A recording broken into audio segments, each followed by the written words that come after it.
Hello, welcome to the Parenting Versus Podcast. Lindsay's scarfing a chalupa right now. So, I'm going to talk for a while.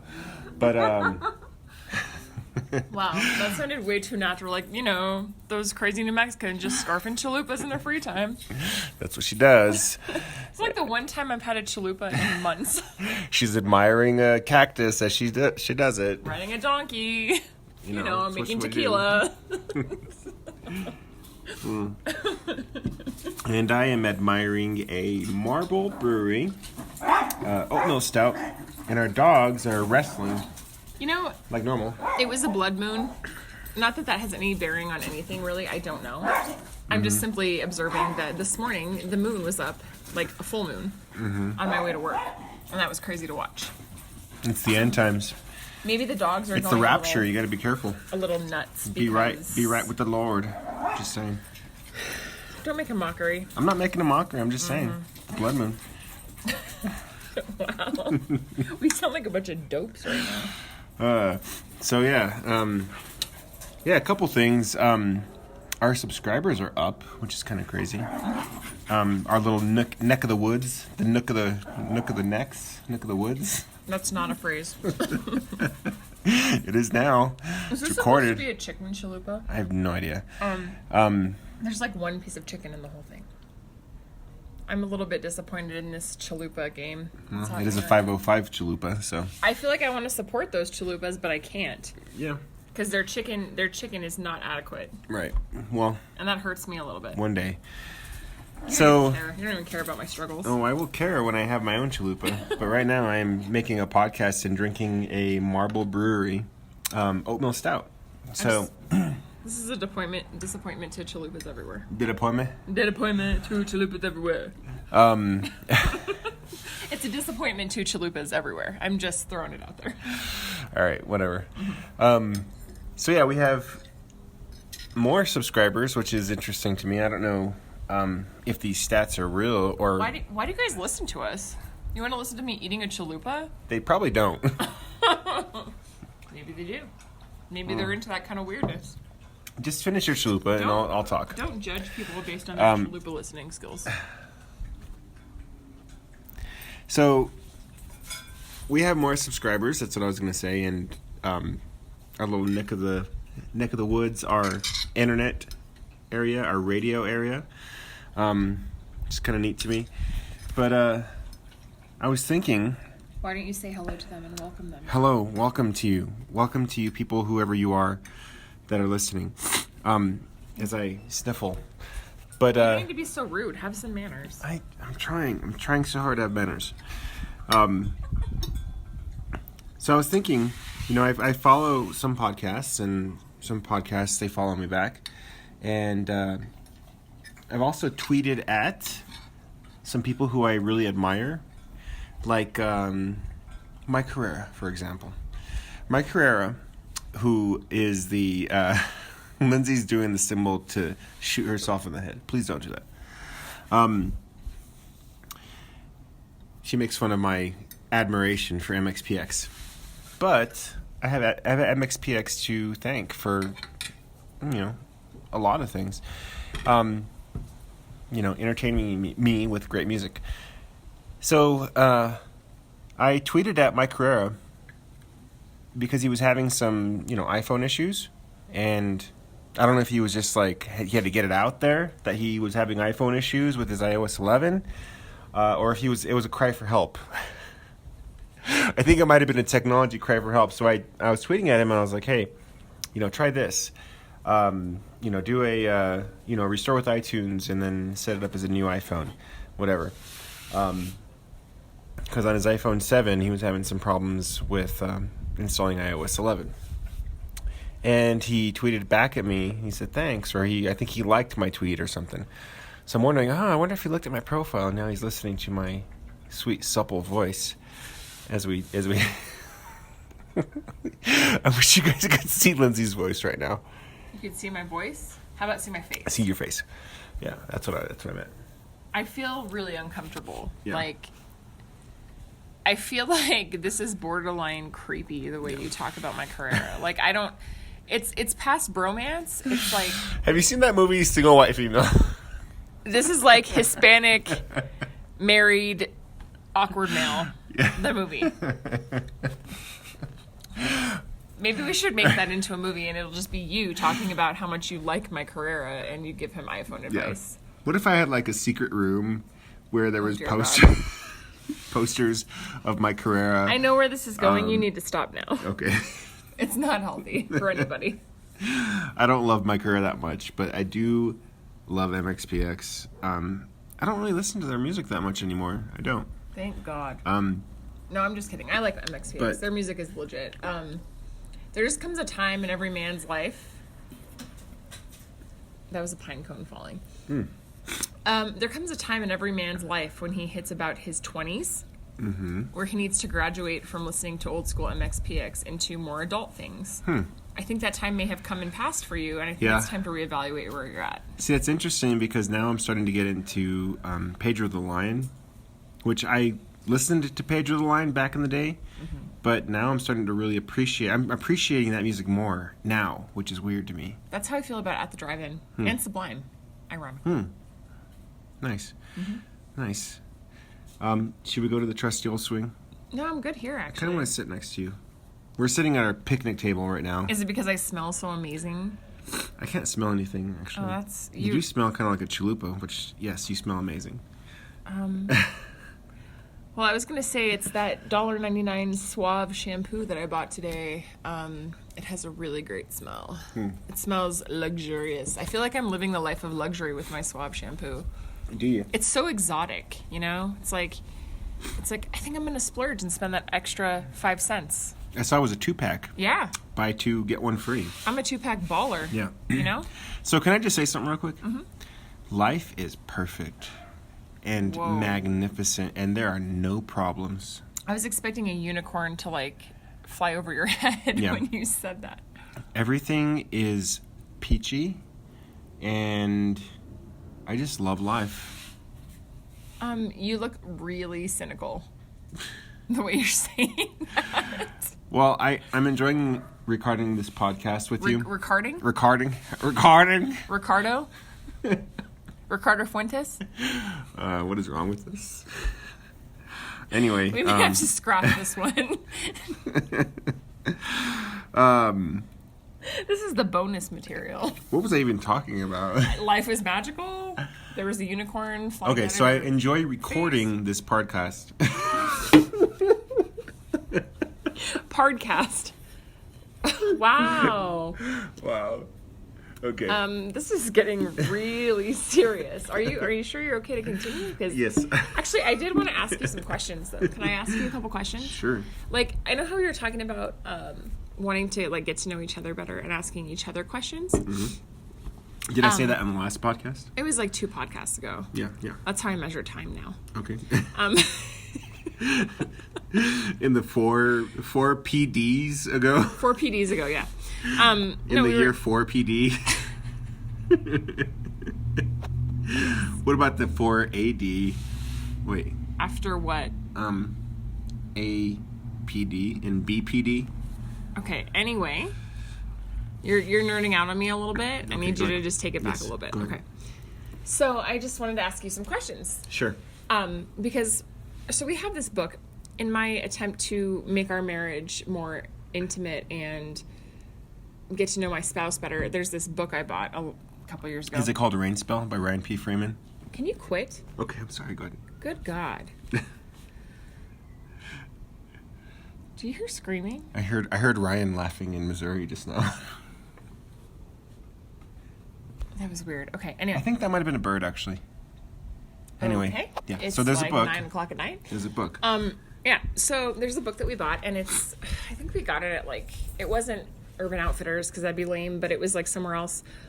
And it's this book when you keep writing in it for 3 years, and every day it asks you a question, and then it has space for you and your spouse to fill it out, and you do Okay. that for 3 years. I remember that book. You remember? We still have it. We just kind of stopped filling it out.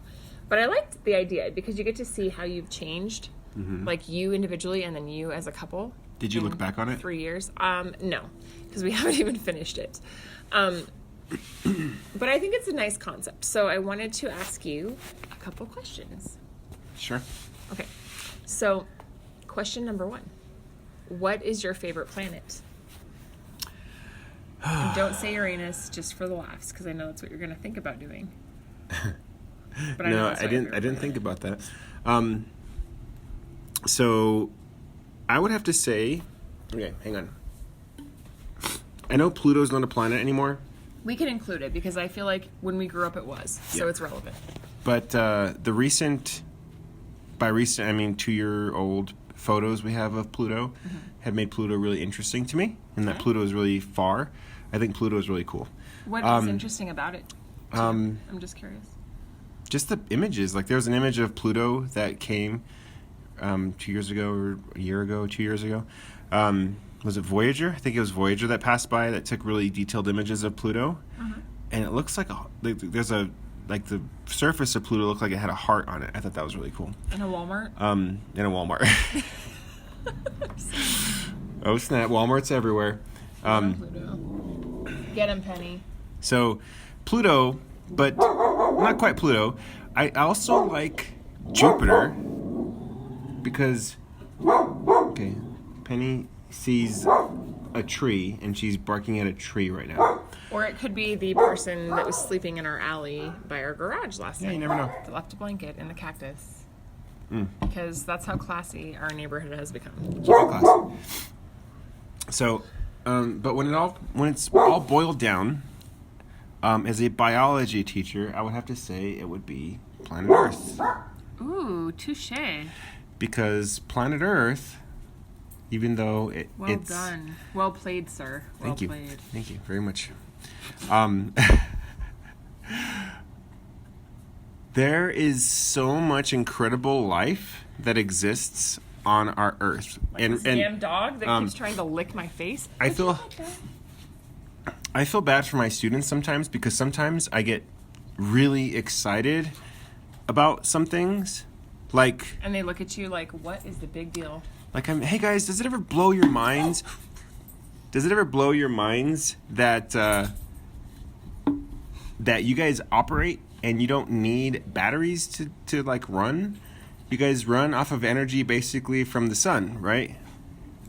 So the sun gives energy to our producers, our plants, and they make sugar for us. So plants are converting sunlight energy into energy that we could use. Like, it's just incredible to me. And sometimes I'll be talking to my kids and I'm like, oh, this is all happening on your cells, in your cells. It's all happening. And they're like, well, you're going crazy, Mr. Dominguez. Settle down. I'm like, They're like, take it So- easy, take so it yes, easy. all Our the- brains are fragile. yes, We're only 15. 14. Oh, Most of them are 14. super fragile then. Unless they... Supercalifragilisticexpialidocious. So planet Earth. Did you want me to ask you the same question? No. Okay. Should I ask you a question? No, I want to keep asking you questions. Ah. Okay. If you could time travel to any era, what era would you time travel to and why? I wish I would have had some forethought for this. This is why I want to ask you, because I want a genuine answer. I want to know, like, where does your brain go, like, when you're faced with these random thoughts? Like, I don't want Okay. you to prepare. I want to hear what comes out. So I'm going to get all biblical on you. Okay. Today, I'm sorry for our atheist people out there. I was reading first... My hair smells really good right now. Yeah, it does. I agree. I'm just saying. Like, I just wanted to point that out again because, I mean, it smells magnificent. Yeah. Okay. So I was reading the Bible today. 1 Corinthians 10, I think it was. And the first half of it is talking about how, like, men...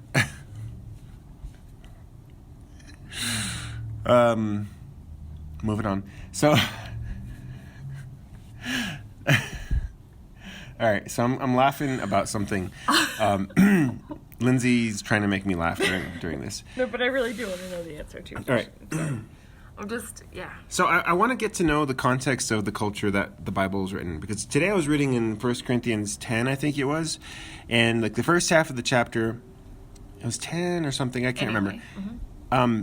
The first half of the chapter was talking about how women are under the authority of men and men are under the authority of God, and women should not be going anywhere without any head coverings, because it's a disgrace to God, and women shouldn't shave their hair because it's a disgrace to or not a disgrace to God. It's a disgrace. I can't talk. It's a disgrace, and men shouldn't grow their hair out long because that's a disgrace and all this other stuff. It was a lot of just like laying the hammer down, like all this disgracefulness, and I was wondering like what's the culture that this was coming from? Like what's the deal with that?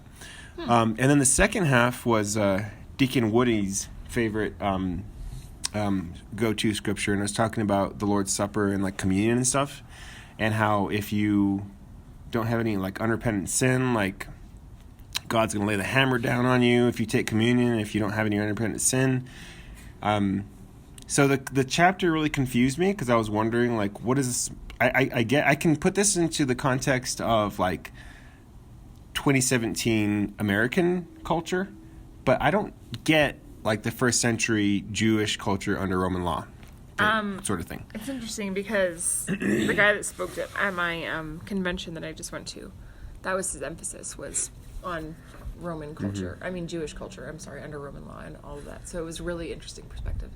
I think his name is Ray Vanderlaan, 2 A's. Anyway, he has like a series. RAAY? I think so. Wow. But he was really knowledgeable on the topic, and it was pretty interesting to hear because it brought a whole new perspective on something that I really didn't understand before. Wow. So that's pretty cool. So I think I would have loved to, I don't know if I would have liked to be a part of that culture because it sounded like it was a very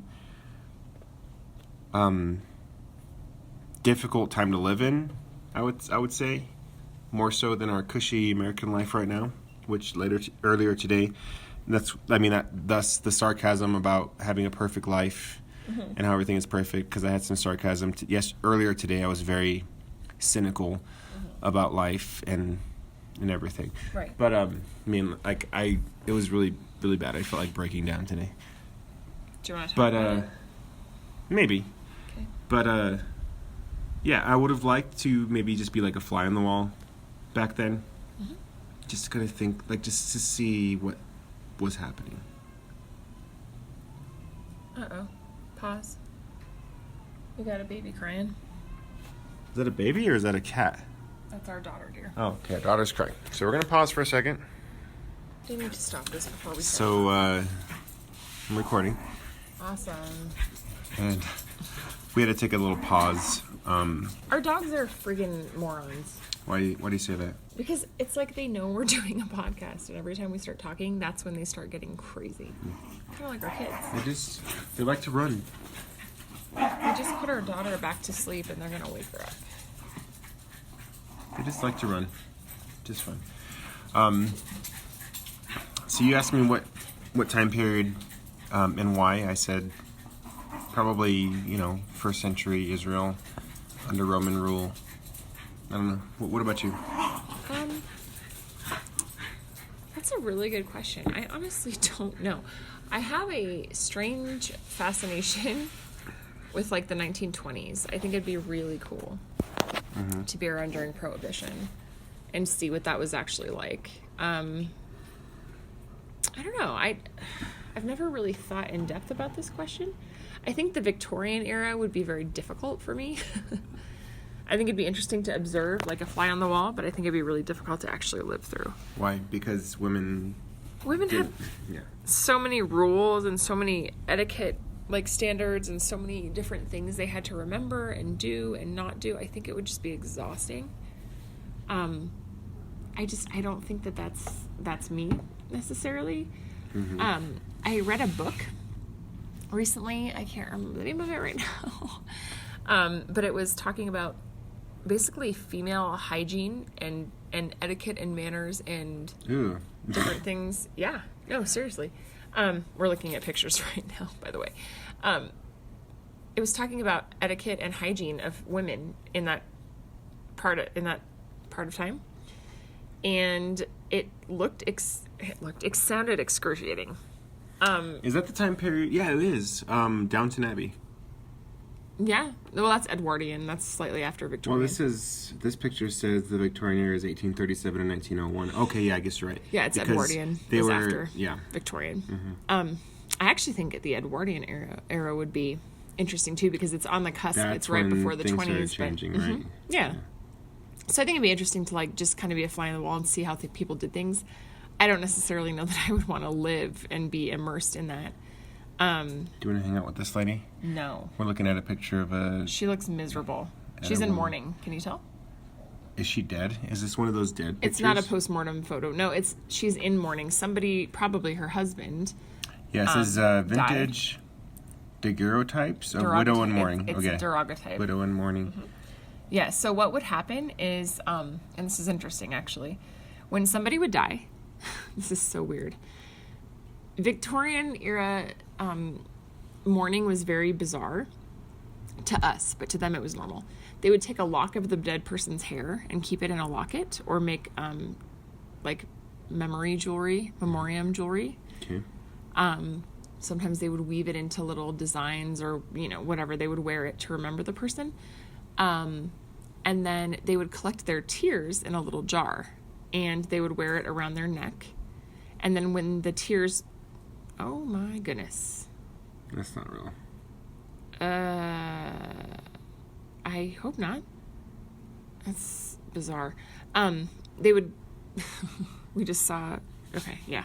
No, they would collect the tears in these little jars and they'd wear them around their necks. Mm-hmm. And when the tears dried up, that's when they could stop wearing black and they could stop being in mourning. So they would wear it around their neck. How did they get the tears? They would cry and their tears. Their tears, yes. Okay. No, so they would wear black, and basically, like, if you were a widow, you were expected to wear black for the next year or so, at least, to mourn your dead spouse. You were not allowed to date. You were not allowed to really do anything social. You were supposed to be in mourning, so you were supposed to be more or less just kind of secluded so you could deal with your grief.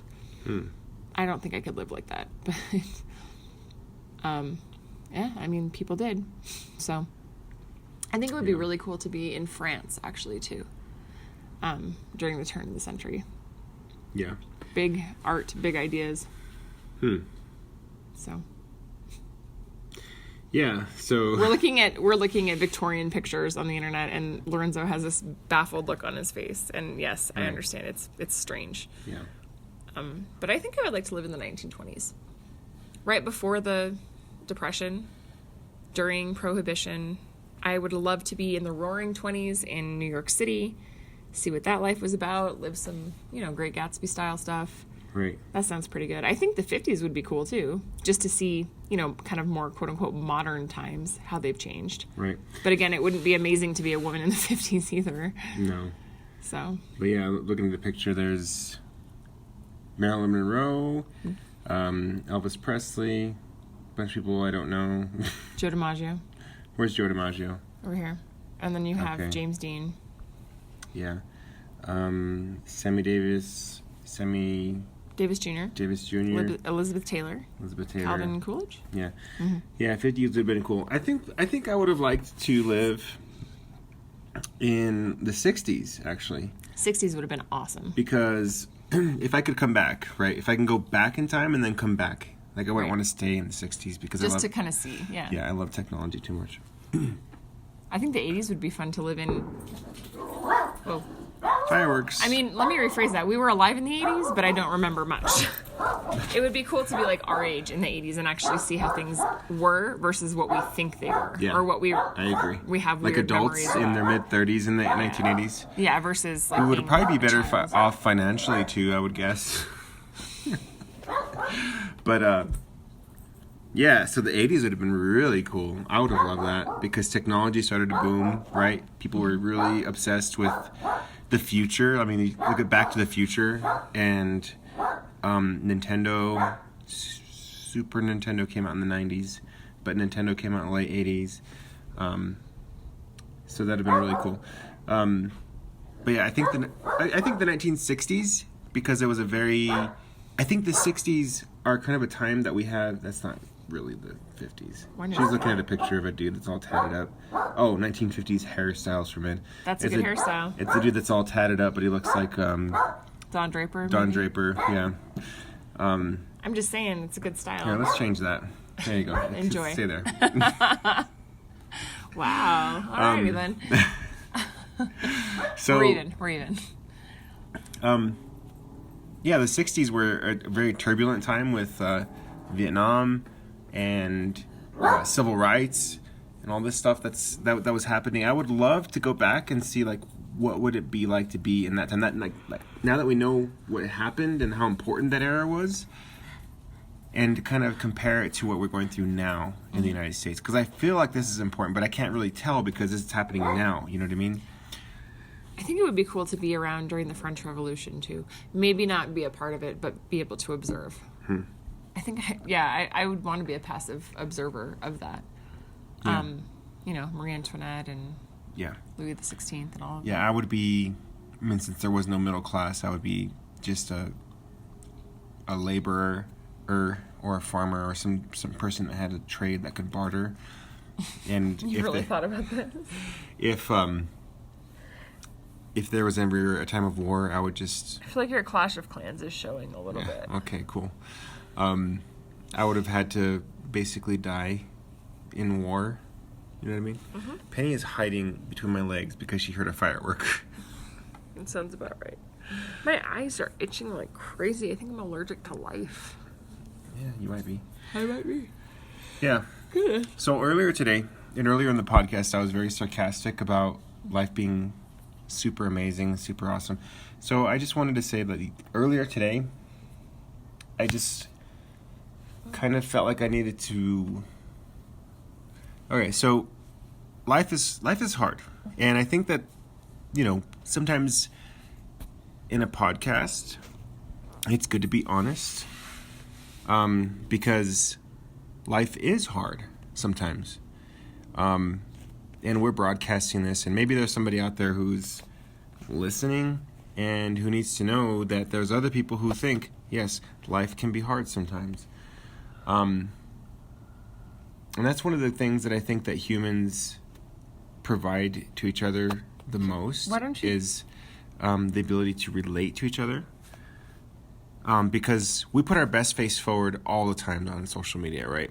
Even the Parenting Versus podcast, Instagram is, funny stuff. It's our kids when they're happy. When we post anything on Facebook, it's not like, some people air very nasty stuff and that's going on in their lives, and they, they're fighting with their wife or whatever. Anyway. Well, there's the difference between reality and realistic struggle versus like attention-seeking, dramatic struggle. I guess if that makes sense. Yeah. So, should I get into it a little bit or not really? If you want to, go ahead. I think it's real. I think it's honest. Yeah. I think a lot of people struggle in this area, whether or not it's comfortable for them to talk about it. I don't know, Right. but I know that this is something that has been ongoing. Yeah. That we're dealing with, and it's hard. So, Yeah. Yeah. So we're in our mid-30s and we're not rich, like, by any means. I'm a teacher. Like, Lindsay works for a nonprofit. We work hard. We help people. We touch directly people within our community, which is really something that's nice that we both enjoy. We love that. It puts the warm fuzzies in your tummy at It night does. when you have a good day. It really does. And I love my kids that I work with at my school. But I don't know where I was going with that. Well, I think the struggle, and let's just be honest, the struggle is that we are two working people in our 30s. We have 3 kids. We, more often than not, have a hard time with, like, we can pay our bills, no problem, but we are unable to save. We are unable to have any cushion or padding. And then when we get hit with something crazy, like, Like your car breaking down last a couple week, weeks ago? my car broke down. It was $730 to fix, which we didn't have. Thank God for parents. Yeah, we had to ask our parents, and that sucks. You're in your 30s, you're like, I have 3 kids, I'm a parent, I shouldn't have to ask my parents for money. This week, Lorenzo's car broke down. We had It wasn't as bad as we thought, but... Well, but we had a week before that where it was like our dryer broke, our microwave crapped out, and Lorenzo got a hole in his tires and needed to replace his tires.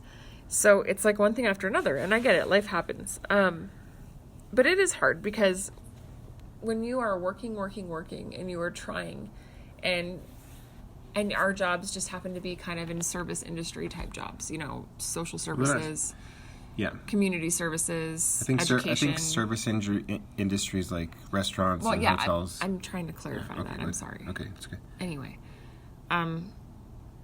social services, human services, I guess is a better term. You serve people all day, and that is your job, and that's okay. That's great. It's a good thing. People have to do these jobs. I do it because I want to, not because it pays well. Obviously, it doesn't pay well. It you know, it's nonprofit, so you can look up the statistics on how much that pays. I don't have benefits. Lorenzo's a teacher in Albuquerque, New Mexico. Teachers do not make a lot of money. Budgets are constantly being cut. Education is the last priority. Well, I wouldn't even say it's a priority. It's just the last thing people think about here, period, especially when it comes to a budget. Teachers are overworked, they are underpaid, and they are expected to perform miracles. And it's insane. And on top of that, the expectations for what Lorenzo has to do, because he's a teacher, but he's also a special ed teacher, which is not just kids that are falling behind, but kids that are refugees and immigrants that, you know, don't speak English, who come into the United States and they need an education. The pressure to help your students succeed is huge. And the pay is very little. So we struggle. We have had a series of just ridiculous events lately.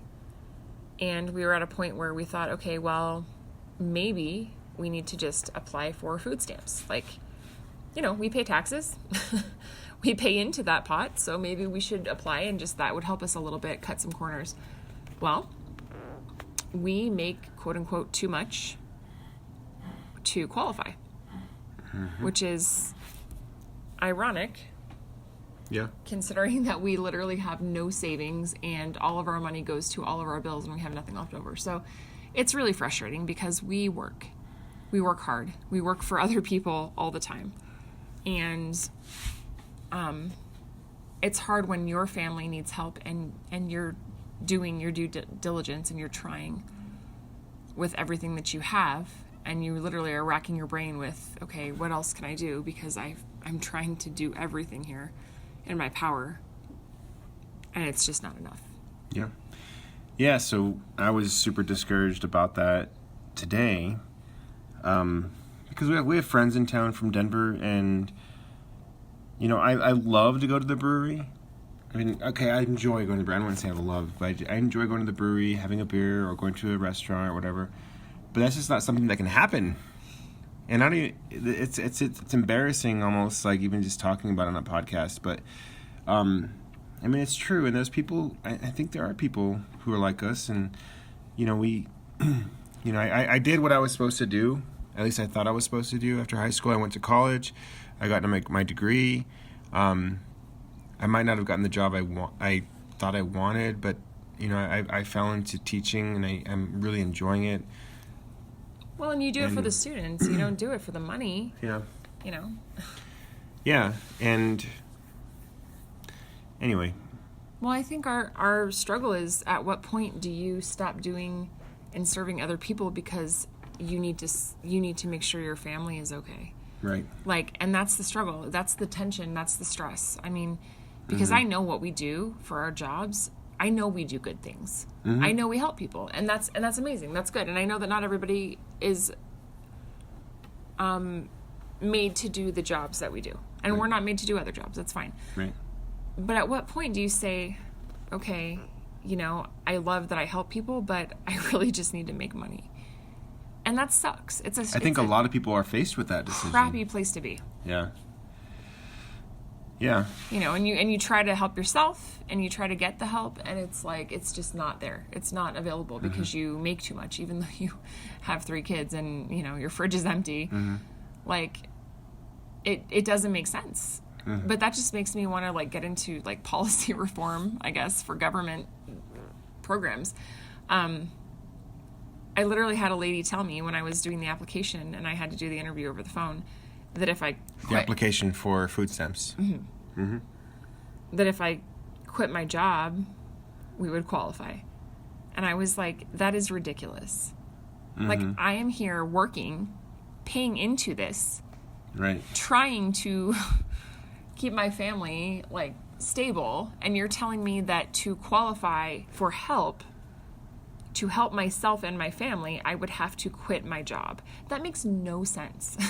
Yeah. Like, that's how broken our country is. Right. Like, we are perpetuating this system of people that are like, well, I'd rather get fed and not have to work than, have a job and not get anything. Yeah. And there's an integrity issue there too. I mean, don't get me wrong, but like, I'm not going to quit my job, like, so that I can get food stamps. Like, Right. what kind of a backwards system is that? It's frustrating though. And then it is very, very hard. And I'm just speaking from experience in nonprofits and case management, but I work for a nonprofit that we assist people with material goods, furniture, and things when they get into houses, kitchenwares. We give them items so that they can get settled into their homes, and it's good. But like, I've noticed in the last couple months that we are having these clients calling us that are people we've helped before. Which tells me that they are not interested in fixing their situation. They are simply looking for whatever they can get. I'm looking on their file and it's like we gave them a couch and a bed last year. Right. And I'm thinking, well, what happened to the couch and the bed that we gave you? Obviously you didn't value it because you're here now calling me again, asking me for another couch and another bed, and we're just going to give it to you. And yet my family is over here and we're having a hard time paying our bills. It's frustrating. It makes me really cynical because you have two sides of the coin. You have the people that take and take and take and decide to stay in a situation where they are in poverty. And then you have people that give and give and give and never really get ahead. Well, I think people are also looking to survive, right? And they're doing the things that they need to do to survive. And people who are in poverty, this is how they survive. Yeah, they have a very crisis-centered mentality. Right. That's like that's the human thing. Like, you need to survive. And people who are wealthy, they don't need to think about this. They're surviving. Yeah. So I don't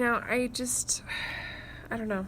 I guess it's a personal struggle, and it's something that I'm going to have to really consider and think about, but it's hard. It's hard when, you feel like you're doing everything in your power to, I'm sorry, my eyes are itching really bad. I think I'm allergic to something out here. You're doing everything in your power to try to, keep your family stable and make the best of your situation, and it just feels like it's not ever enough. Yeah. And I have 3 kids. It's not like I can work more.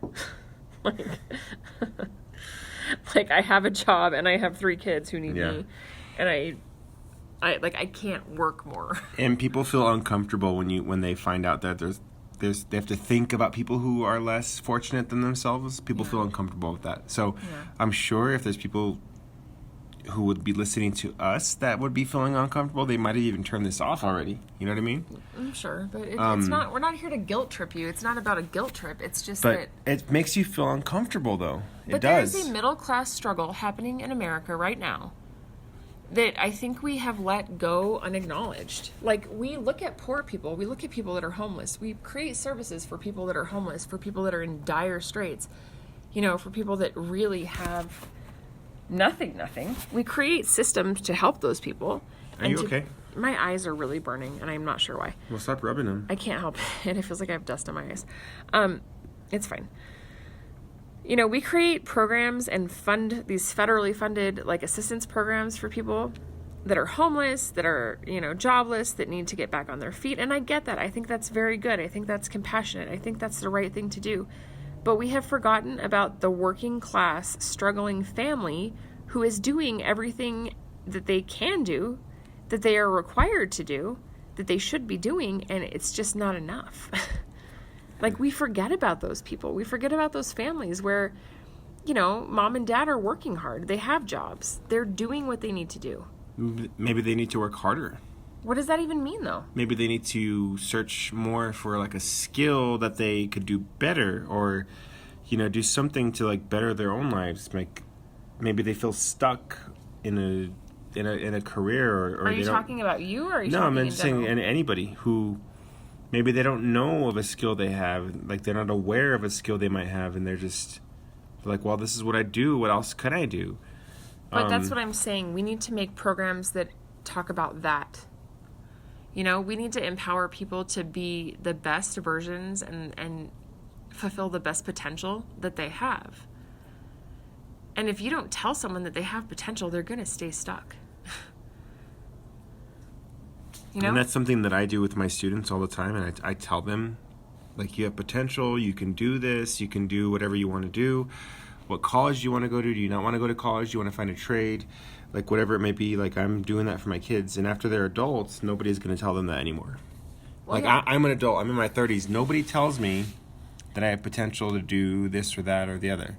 Right. I'm an adult now. I can figure these things out. Like, I'm on my own. I'm independent. And people who are in their 30s, 40s, or 50s, and this is what they've been doing all their life, like, do you need to go wash your face or something? You're, like, rubbing your eyes really badly. I know. I feel like I have sand in my eyes. Do you need to go wash your face real quick? I'm fine. So, I don't know. In the United States, I feel like we're the most wealthy country in the world. Our economy is the biggest out of any country by far, even bigger than China. And yet poverty is still happening, and there are families who are struggling still. Yep. Maybe it's a standard that everybody's trying to reach for. Maybe we see the American standard, like the level of living that people look at as comfortable, and that standard is high and it's hard to attain. It's hard to get to that place. And even when you get to that place, you're like, well, now that I'm here, man, I could really use another kitchen. The grass is greener. Mentality. So, yeah, Well, I it's... think human beings, by nature, are greedy. We are always looking for the next thing. Once we've achieved what we think will make us happy, we realize we're not happy. Or we're not satisfied, or we're not fulfilled. And so we keep seeking after the next thing, and the next thing, and the next thing. Yeah. I mean, look at our president. Like, do you think it's a coincidence that he is who he is and he's become the president of the United States? Mm-hmm. I think that this is just the next thing. I think that he's like, well, maybe if I become president, I'll be more fulfilled with my life. Yeah. Maybe if I, hook up with some other chick and, like, I trade my wife in every 5 years for a hotter version, like, I'll be satisfied. He's never going to be satisfied with anything.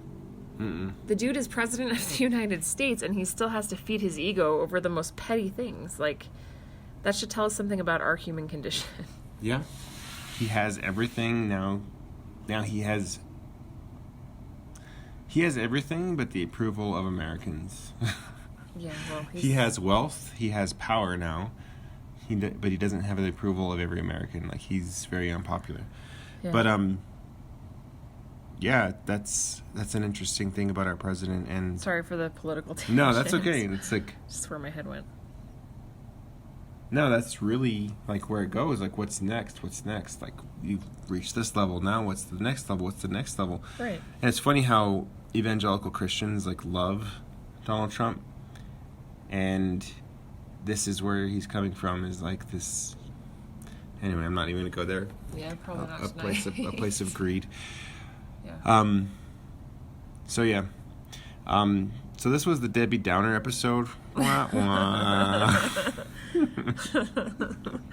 Oh man. That's kind of true. Yeah. I feel like it's real talk though. Real talk. Like, it has to happen. It needs to happen, sometimes. yeah. I think that real It's talk healthy. does need to happen. And me and Lindsay, we're not bad off, I don't think. Like, we're good.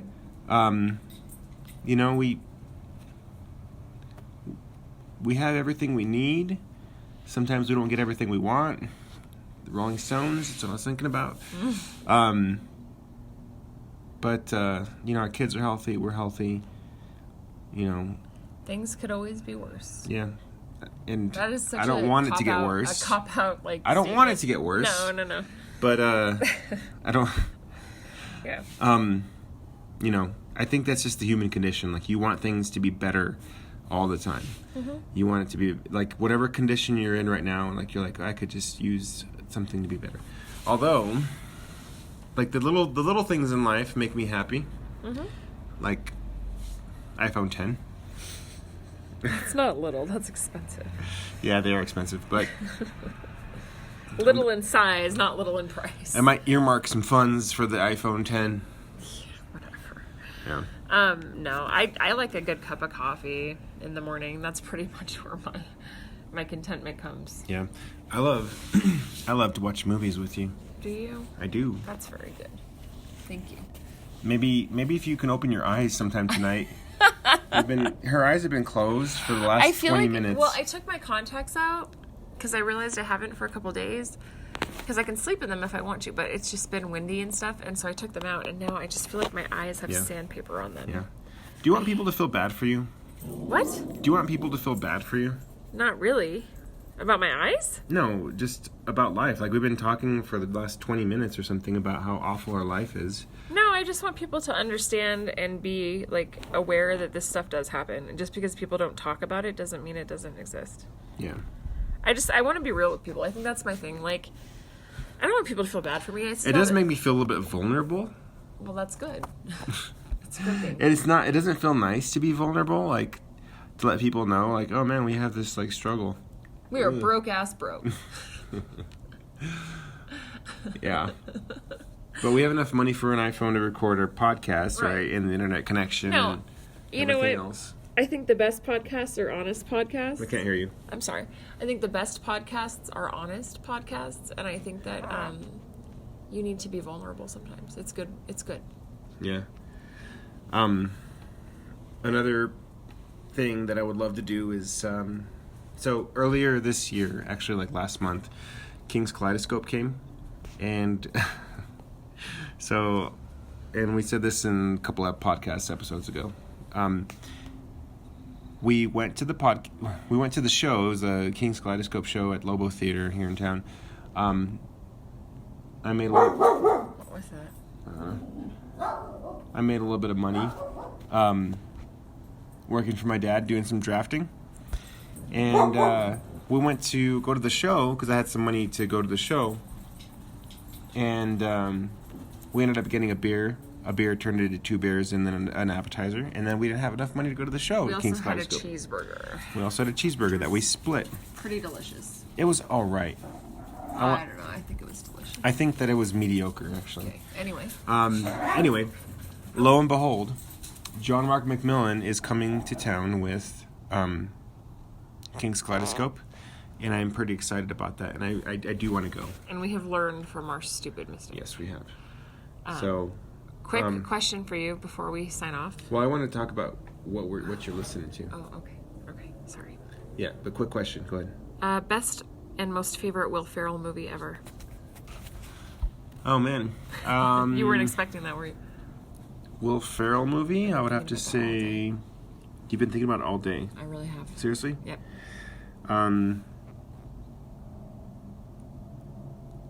Which one was Frank the Tank? Old school. Old School. Yeah. Okay. Old School. You thought I was going to say Anchorman, huh? I did. I was really anticipating Anchorman. Yeah. So, Old School. Yeah. Night at the Roxbury was good too, but I would say Old School. I think it was Night at the Roxbury was good because it was before he was like uber famous. Mm-hmm. And so you kind of appreciate that subtle, like Will Ferrell-esque humor that's there. Yeah. Yeah, true. It's like a little gem in time. So, what are you listening to? So, surprisingly, or not surprisingly, I started to listen to, I don't want to play the whole album, but I started to listen again to Control by Pedro the Lion. I listened to this album a bit back in the day, but I started listening to it again, and I'm enjoying it more now that I'm in my 30s than back in the day when I was in my 20s. The Apple Music says 2002, but for some reason I thought it came out before that. I don't know. So yeah, Control by Pedro the Lion. Cool. What about you? I've been on a little bit of a hip-hop tangent, and I've gone old school this week. I have been listening to some Timbaland and Magoo. Is that like, what is that? Man, Love to Love Ya. Timbaland and Magoo, is that a It's band? like from the 90s. Is that one band? You need to wash your face badly. You've been Whoa. rubbing your eyes like for the Okay, past one. go ahead and wrap up. No, hang on. Well, my eyes feel like there's sandpaper in them, and you're telling me I need to wash my face. You've also been listening to Lizzo. You forgot about that. I did. I mentioned that on the last podcast. So. Oh, did you? Yeah. It's only been a couple days, so I feel like I haven't had a lot of like mixing it up too much, but. Oh. All right, guys. Sorry to make you guys super depressed. Oh my gosh, Blitzen Trapper. Blitz and Trapper. No, Blitzen Trapper. Blitz and Trapper? What the Yeah. heck are you listening to? I guess I'm gonna have to listen to it. Yeah. Sorry for making you guys super depressed. We have a GoFundMe page, and I'm just kidding. Totally kidding. Good idea. We'll be fine. Sometimes we just get down on ourselves and all this other stuff. But I hope you guys have a great week. We might have another episode this weekend. Who knows? I don't know. Nobody knows. But thank you guys for listening, and we'll catch you guys on the next one.